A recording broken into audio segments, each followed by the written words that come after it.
이재명 경기지사 뉴스 공장. 첫 번째 뉴스. 전세계 기본소득 활동가 및 정치인들이 민선 7기 경기도가 추진하고 있는 청년 기본소득 정책에 대해 높은 관심을 보이면서 관련 자료 요청이 쇄도하고 있는 가운데 독일, 일본 등 복지 선진국의 각 및 전문가들이 청년 기본소득 정책 연구 및 추진 경험 청취를 위해 차례로 경기도를 방문한다. 마누엘 프란츠만 독일 킬대학교 교수를 단장으로 마인츠 대학교, 뉘른베르그 대학교, 코플렌츠 대학교 연구진 등 총 5명으로 구성된 독일 기본소득 연구단은 15일 경기도청과 경기연구원을 방문해 청년 기본소득 정책을 추진한 관계자 및 국내 기본소득 전문가들과 간담회를 가졌다. 이날 간담회에는 조계원도 정책수석을 비롯 이한주 경기연구원장, 김호균 교수, 안효상 기본소득 네트워크 상임이사 등 기본소득 정책 관계자와 독일 기본소득연구단이 참석했다.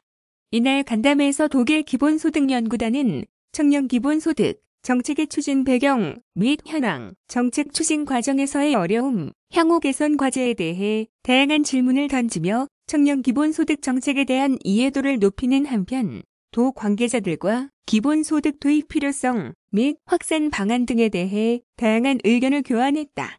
특히 독일 연구단은 2019 대한민국 기본소득 박람회 제19차 기본소득 세계대회에서 진행한 경기도 정책 사례 발표 등 기본소득 확산을 위해 민선 7기가 쏟고 있는 노력에 대해서도 높은 관심을 나타냈다. 이번 독일 연구단 방문에 이어 다음 달 15일에는 일본 대표단이 청년 기본소득 정책 연구를 위해 경기도를 찾는다. 일본 대표단은 지난 8월 열린 제19차 기본소득지구 네트워크에서 일본 대표로 발표자로 나섰던 타다시 오카노우치 교수를 주축으로 기본소득 전문가와 학생 등으로 구성될 예정이다. 일본 대표단은 다음 달 15일부터 17일까지 사흘간 도 관계자들과의 다양한 의견, 교환을 통해 경기도의 청년 기본소득 정책 추진 경험 및 노하우를 습득하는 시간을 가질 계획이다. 앞서 도는 지난 8월 인도 하이데바라드 날 사법학대학교에서 열린 제19차 기본소득지구 네트워크 대회에서 기본소득 아이디어가 구체적인 정책 실행으로 옮겨지기 위한 조건은 무엇인지라는 주제의 기조발제를 진행, 전 세계의 석학들로부터 높은 관심을 받았다. 이에 룰라 대통령과 함께 브라질 시민기본소득법 제정에 앞장선 에두아르도 마타락조 수플리시 브라질 상원의원을 비롯해 브라질, 남아프리카 공화국, 우간다, 오스트리아, 스위스, 대만, 미국, 스리랑카, 인도 등 전 세계 기본소득 전문가 및 정치인들이 청년 기본소득에 대해 높은 관심을 보이면서 관련 자료 요청이 쇄도하고 있다. 이에 도는 영문으로 번역한 경기도 기본소득 정책 자료를 동영상으로 제작, 기본소득지구 네트워크에 전달하고 각국 참가자들에게 전달하는 등 기본소득 정책 알리기에 적극 나서고 있다. 앞으로도 도는 경기도 기본소득 정책의 글로벌 인지도 확산을 위해 세계에서 각 연구단체 등과의 국제정책 교류를 지속해 나가는 한편 내년 2월 2020 대한민국 기본소득 박람회를 개최 국내 외 석학들과 기본소득에 관한 글로벌 정책 어젠다를 논의할 예정이다. 조계원도 정책수석은 4차 산업혁명 시대가 도래함에 따라 많은 국내외 석학들이 기존의 선별 복지와 다른 새로운 복지 패러다임으로 기본소득에 주목하면서 경기도 청년 기본소득에 대한 관심도 함께 높아지고 있다라며 앞으로도 다양한 국가의 석학들과의 지속적인 교류를 통해 경기도가 전 세계 기본소득의 흐름을 선도할 수 있도록 노력해 나가겠다고 말했다. 다음은 통상촉진단 관련 뉴스입니다. 경기도는 지난 6일부터 10일까지 3박 5일간 UAE 두바이와 인도 문바이 현지에 파견된 2019 경기도 환경산업 UAE 인도 통상촉진단이 총 107건의 상담을 통해 2,452만 달러 규모의 수출 상담 실적을 거뒀다고 15일 밝혔다. 이번 촉진단 파견은 연평균 10%를 상회하는 성장률을 기록하며 세계적인 환경산업 시장으로 급부상하고 있는 UAE와 인도 현지에 도내 기업이 생산한 우수 환경산업 제품을 알림으로써 중국을 대체할 수 있는 해외 신흥시장을 개척하고자 마련됐다. 도내 우수 환경기업 7개사로 구성된 통상촉진단은 두바이와 문바이에서 진행된 수출 상담회에서 높은 기술력을 바탕으로 생산한 우수 제품을 선보이며 현지 바이어들의 눈길을 사로잡았다. 대표적으로 안양시에 있는 하늘리에스티조는 호수 한가운데에 미세 기포를 발생시키는 물레방아 모양의 장치를 설치, 호수의 수질을 획기적으로 개선하는 수질 정화 기술로 현지 기업 및 바이어들의 높은 관심을 받았다. 이에 하늘리에스티조는 인도 뭄바이 수산물 양식업체인 에이사와 연간 1000대 규모의 판매 계약 및 현지 생산 등을 추진해 나가기로 한 것은 물론 두바이 현지 지방정부에 물품을 조달하고 있는 비업체와의 활발한 논의를 통해 계약 성사를 눈앞에 두고 있다.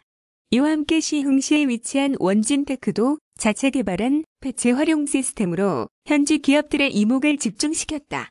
원진테크는 도로용 아스팔트를 대체할 수 있는 폐첨가물에 관심을 보이는 다수의 현지 기업 및 바이어들과의 상담을 통해 수출 계약을 추진하기로 하는 등 현지 시장 진출 가능성을 높였다. 이번 파견에서 도는 통상촉진단의 원활한 수출 상담 지원을 위해 1 상담 주선, 통역 지원, 상담장 구축 등 종합적인 서비스를 제공했다. 앞서 도는 통상촉진단의 해외 시장 진출 가능성을 높이기 위해 현지 시장 조사 진행, UAE와 인도의 환경산업 현황과 기업 및 바이어 등에 관한 다양한 정보를 제공하기도 했다. 도는 오는 2020년에도 진출 가치가 높은 해외 시장을 선정, 상하반기 총 2차례에 걸쳐 환경산업 통상촉진단을 파견해 도내 기업들의 해외 진출을 지원할 계획이다. 엄진섭도 환경정책과장은 이번 통상촉진단 파견을 통해 2020년 엑스포 개최를 앞두고 있는 두바이와 메이크 인 인디아를 모토로 제조업 육성책을 펴고 있는 인도의 환경산업이 폭발적으로 성장하고 있음을 확인했다라며 앞으로도 도내 유망환경 기업들이 해외 시장에 활발하게 진출할 수 있도록 다양한 노력을 아끼지 않을 계획이라고 말했다. 다음은 소방기본법 개정안 관련 뉴스입니다. 경기도가 민간기업이 소방당국에 신고하지 않고 자체적으로 사고를 처리하는 등의 폐단을 막기 위한 법적 근거 마련에 나선다. 도는 민간사업장 사고 발생 시 사업장 관계자가 의무적으로 신고를 할 수밖에 없도록 의무화하는 내용의 소방기본법 개정안을 소방청에 제출했다고 15일 밝혔다. 지난해 발생한 삼성전자 기흥사업장 이산화탄소 노출, 지난 5월 이천 하이닉스 공사 현장 추락 사고, 지난 8월 하남 호범베르디움 건설 현장 폭행 사건 등과 같이 민간 기업이 자체적으로 사고를 처리한 뒤 뒤늦게 소방당국에 신고하는 등의 폐단을 막기 위한 조치다. 현행 소방기본법 제19조는 화재 현장 또는 구조, 구급이 필요한 사고 현장을 발견한 사람은 그 현장 상황을 소방본부, 소방서 또는 관계 행정기관에 지체 없이 알려야 한다고 규정하고 있다. 그러나 의무 신고 주체가 사고 현장을 발견한 사람으로 명시되면서 민간기업 관계자들이 사고를 인지하고도 현장을 직접 보지 않았다는 이유를 들어 신고를 하지 않는 등의 부작용이 발생해왔다.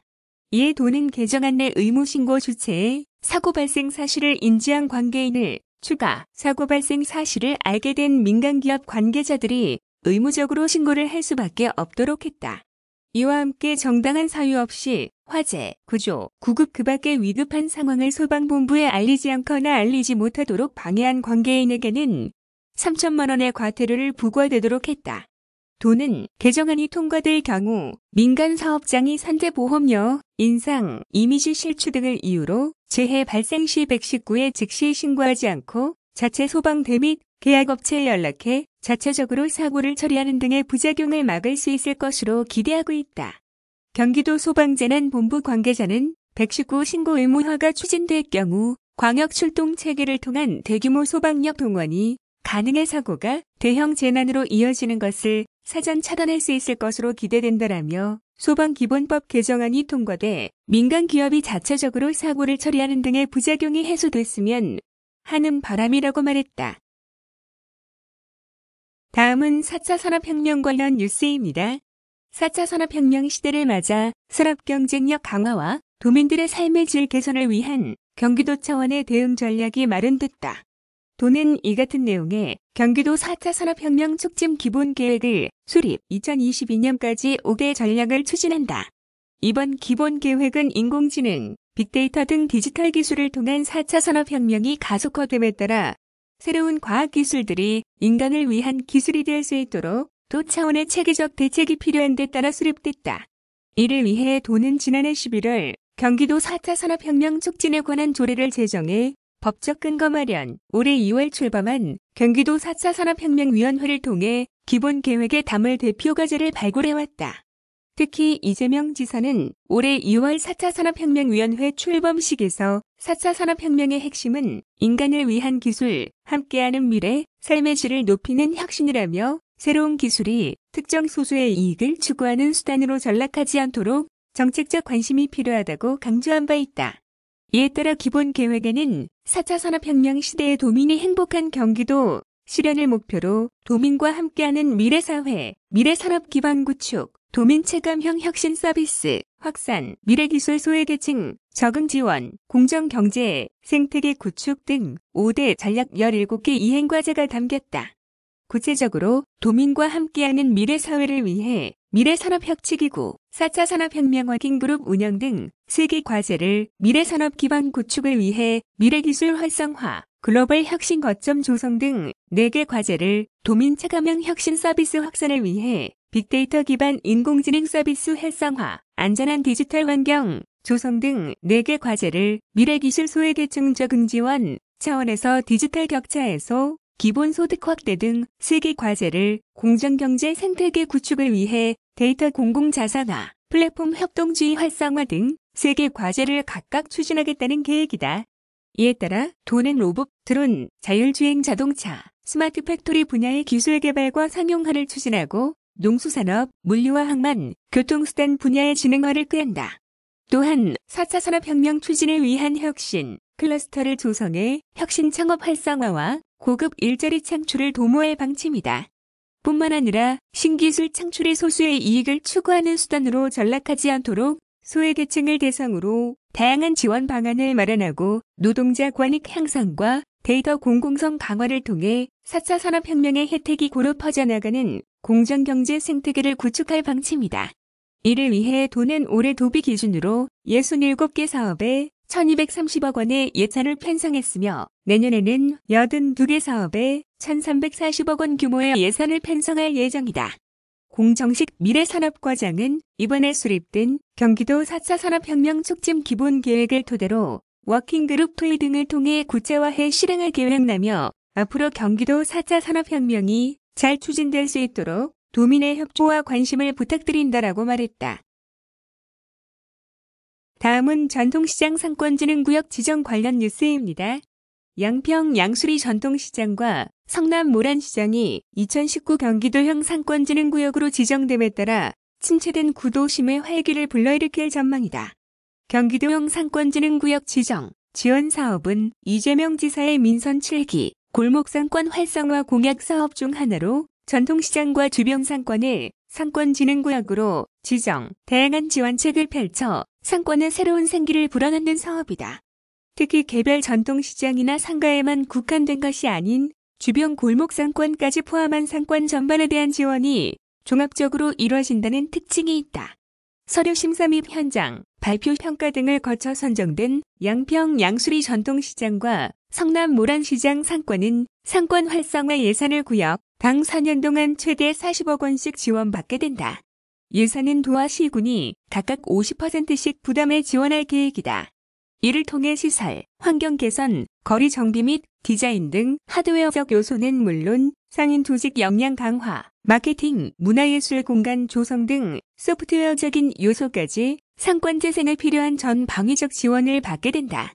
또한 해당 상권이 스스로 생존하고 차별화된 경쟁력을 확보할 수 있도록 상권진흥 사업을 지속적으로 맡을 상권진흥센터를 설치하고 상권 주도의 정책 발굴, 시행을 위해 상인, 전문가 등이 참여하는 협력 거버넌스인 상권진흥협의회를 운영할 방침이다. 선정된 두 곳의 주요 추진 전략을 살펴보면 우선 양평 양수리 상권진흥구역은 관광 테마와 대표 상품 부재 등의 문제점을 극복하고 두물 머리의 청해의 관광자원과 주변 상권을 연계하는 활성화 방안을 마련해 수도권 대표 관광형 상권진흥구역 1호를 실현한다는 전략을 내놓았다.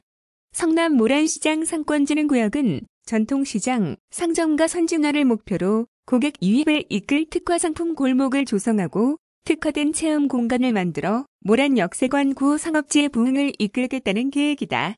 조장석 소상공인과장은 이번 2개소 지정을 포함 2022년까지 총 240억 원의 예산을 투입해 단계적으로 총 6곳의 상권진흥구역으로 지정할 계획이라며 서민경제의 근간이자 일자리의 보고인 골목 상권의 활력을 이끌어내 자생력을 갖추도록 지속적으로 관심을 기울일 것이라고 밝혔다. 다음은 테크톤 플러스 관련 뉴스입니다. 경기도가 기술력이 부족한 전국 대학생 창업자에게 특허 기술을 공개, 창의적인 아이디어가 기술 창업으로 이어질 수 있도록 지원에 나선다. 경기도와 차세대 융합기술연구원은 대학생 기술 창업 비즈니스 모델 발굴 프로그램 2019 테크톤 플러스를 추진, 참가자를 오는 21일까지 모집한다. 테크톤 플러스는 대학생들에게 윤기원, 대학, 유관기관 등이 보유한 특허 기술을 공개, 이를 활용한 사업과 아이디어 경진대회를 벌인 후 창업으로 이어질 수 있도록 후속 지원을 연계하는 프로그램이다. 지난해에는 도내 대학생을 대상으로만 시범 사업을 추진했으나 올해는 특허청과 공동으로 주최하며 전국 대학생으로 범위를 확대했다.